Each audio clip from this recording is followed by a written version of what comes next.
अस्सलाम वालेकुम गाइस। आज मैं आपको ये बताने वाला हूँ कि वर्चुअल यूनिवर्सिटी की तरफ से जो नीड बेस्ड स्कॉलरशिप है उसका फॉर्म कैसे फिल करना है और इसका हमारा तरीक़ाकार और प्रोसेस जो है वो मैं आपको इस वीडियो में बताने वाला हूँ। ठीक है, तो बने रहिए इस वीडियो में ताकि आपको तमाम जो डिटेल है वो इसी वीडियो में मुहैया की जाए, ताकि आपको कोई परेशानी या मुश्किलात पेश ना आए जब आप स्कॉलरशिप में अप्लाई करते हैं।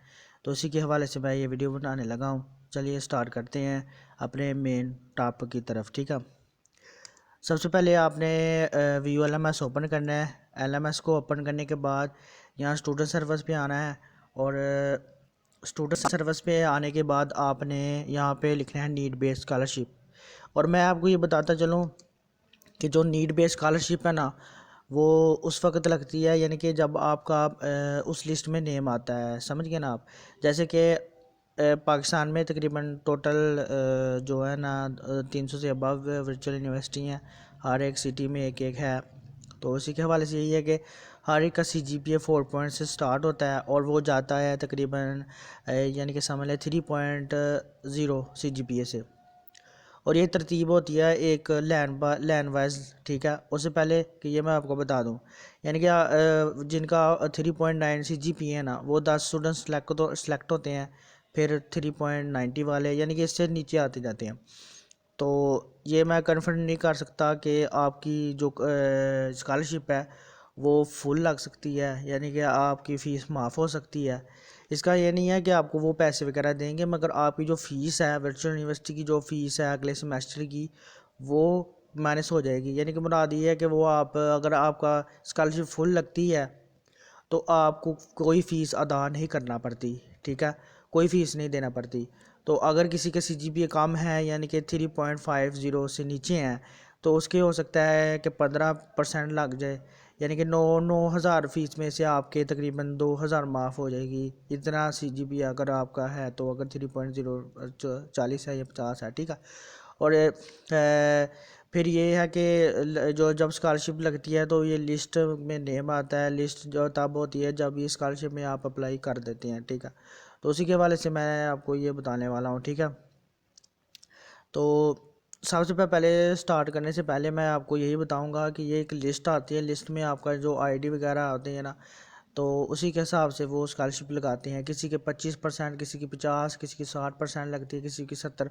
और मे भी हो सकता है कि जिनका 3.999 CGPA हो उनकी फुल फीस माफ़ हो जाए। ठीक है, तो फिर भी आपने अगर आपकी CGPA 3.40 से ऊपर है, 50 से ऊपर है, फिर भी आपका अगर स्टेटस ओपन है यानी कि नीड बेस्ड स्कॉलरशिप ओपन है, तो आप अप्लाई कर सकते हैं। और एक और बात यह है कि अगर आपने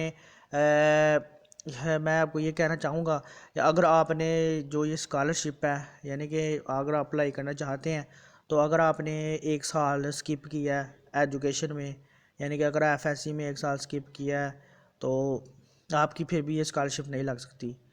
ठीक है, वो अनदर बात है कि आप उन्हें जीमेल कर दें कि हमारा ये रीज़न था, इसी वजह से नहीं हो सकी, यानी कि एजुकेशन कंप्लीट, जिसकी वजह से मुझे स्कॉलरशिप की बहुत ज़रूरत है। वो आप उन्हें ईमेल कर सकते हैं, उन्हीं के पर्सनल ईमेल जो उनका व्यू का मेन ईमेल है। ठीक है, तो चलिए आइए हम आपको वर्चुअल यूनिवर्सिटी की जो नीड बेस्ड स्कॉलरशिप है उसी के हवाले से बताते हैं। तो बने रहिए इस वीडियो में। ठीक है, आपने स्टूडेंट सर्विस पे क्लिक करना है और उसके बाद आपने नीड बेस्ड स्कॉलरशिप पे क्लिक करना है। क्लिक करने के बाद आपका जो इंटरफेस है ये ओपन होगा। यहाँ पे सबसे पहले जो ऊपर है ओपन कर लेना है और स्कॉलरशिप पे क्लिक करना है। स्कॉलरशिप करने के बाद इस तरह का इंटरफेस शो होगा। ठीक है, आपने यहाँ पर देख रहे हैं इंटरफेस में सेल्फ सपोर्ट और फैमिली सपोर्ट है, यानी कि आप खुद चला रहे हैं घर का सर्कट, तो सेल्फ सपोर्ट पे का फिल अप करेंगे फार्म। अगर फैमिली का यानी कि फादर या ब्रदर चला रहा है तो फिर फैमिली सपोर्ट करेंगे। ठीक है, वो वाला फार्म फिल करेंगे। ठीक है दोस्तों, हैं यहाँ पे CNIC नंबर मांग रहा है, ठीक है। फिर वो CNIC नंबर आपने यहाँ पर लिख देना है। फिर उसके बाद जॉब टाइप मांग रहा है। जॉब टाइप में वो आपसे ये पूछ रहा है कि अदर, यानी कि आप जॉब कर रहे हैं नहीं कर रहे। फिर NTN नंबर होता है जो घर का होता है। फिर बिजनेस कंपनी इंफॉर्मेशन है कि अगर आप बिजनेस का में काम कर रहे हैं। फिर यहाँ पर एड्रेस वगैरह देना है, फ़ोन नंबर देना है, मोबाइल नंबर आपने देना है, ईमेल देना है, और वो कंपनी का एड्रेस भी आपने दे देना है, ठीक है दोस्तों। इसके बाद आपने डेस्टिनेशन पे क्लिक कर देना है, यानी कि आप डेस्टिनेशन वहाँ लिखेंगे कि कितने अरसा काम कर चुके हैं वर्किंग का। फिर एनुअल इनकम लिखनी है अपनी, कितने यानी कि कितनी इनकम ले रहे हैं। फिर हाउसिंग स्कीम, आपने हाउस का रेंट बताना है कि आपने रेंट है या अपना घर है, ठीक है दोस्तों। उसके बाद आपने मटीरियल स्टेटस बताना है। और नेक्स्ट पे आ रहा है योर डिपेंड्स, ठीक है।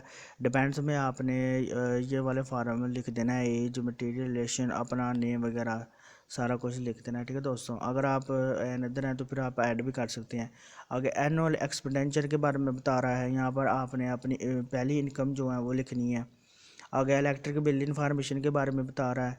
यहाँ से आपसे ये पूछेगा कि आपने ना जितने भी बिल्स हैं, यहाँ पे आपने जो पहला बिल है ना ये नवंबर का आपने लिखना है, ठीक है। ये नवंबर का कैम स्कैनर के साथ आपने PDF फाइल अपलोड कर देना है। फिर इसी तरह ये 10 जो बिल्स हैं अपने 1 साल पुराने वो वाले ऐड करने हैं। और वही नोट में लिखा गया कि ज़ीरो, यानी कि वो बिल यानी कि पेशुदा हों, ठीक है दोस्तों।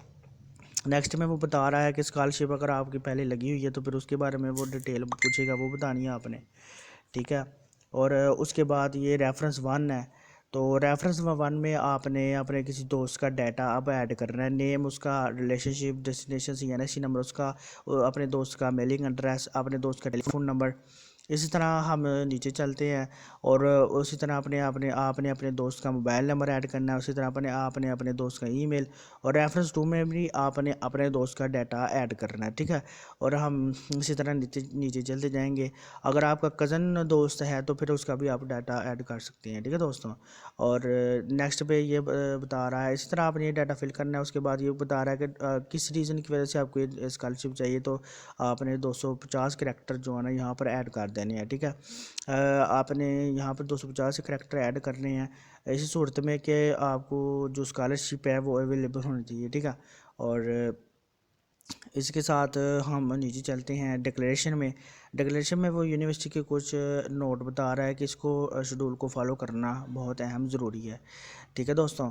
और आपने फिर रीड आउट करने के बाद ये सारा कुछ एक बार जब आपने फिल कर लिया डाटा, तो डाटा को फिल करने के बाद आप सब ने ना एक बार दोबारा इन सब को रीड आउट कर लेना, ठीक है दोस्तों। एक बार रीड आउट करना है, फिर आपने सबमिट पर क्लिक करना है। अगर आपका डाटा थोड़ा सा भी गलत हुआ तो फिर आपकी एप्लीकेशन रिजेक्ट हो जाएगी, ठीक है दोस्तों। मैं एक बार फिर से आपको यहाँ पर दिखा देता हूँ, ठीक है। हम अब ऊपर चलते हैं और यहाँ पे देखें, एक बार मैं आपको सारा इंटरफेस बता देता हूँ। ये इंटरफेस इसलिए बता रहा हूँ कि आपको आप अगर सेल्फ सपोर्ट खुद चला रहे हैं तो वो वाला, अगर फैमिली का कोई मेंबर है तो फिर फादर वाला आपने फिल करना है, ठीक है दोस्तों। यहाँ पे आकर ऊपर चलते जाएंगे और मैं दोबारा आपको ये बता रहा हूँ, आपने यही फिल करना है, तमाम डाटा और करेक्ट होना चाहिए। और इसी वजह से आपकी जो एप्लीकेशन है ना वो यानी कि एक्सेप्ट होगी। आपने कोई गलत डाटा ऐड नहीं करना, ठीक है। अपने दोस्तों का भी डाटा ऐड कर देना है, जो जो इन्होंने पूछा हुआ वो सारा ऐड करना है। NTN का हो सकता मसला, आप इनकम टैक्स का कोई फार्म ले लें, वहाँ पर NTN नंबर होगा वो भी डाल सकते हैं। यहाँ पे जो है ना यहाँ पे नीड बेस्ड स्कॉलरशिप का है और यही सारा प्रोसीजर है, ठीक है। आप फादर सपोर्ट कर सकते हैं या फैमिली, ये आपकी मर्ज़ी है। और अगर आप खुद जॉब कर रहे हैं तो ये भी बहुत अच्छा है कि आप सेल्फ सपोर्ट भी कर सकते हैं, ठीक है दोस्तों। ओके, हाफिज़।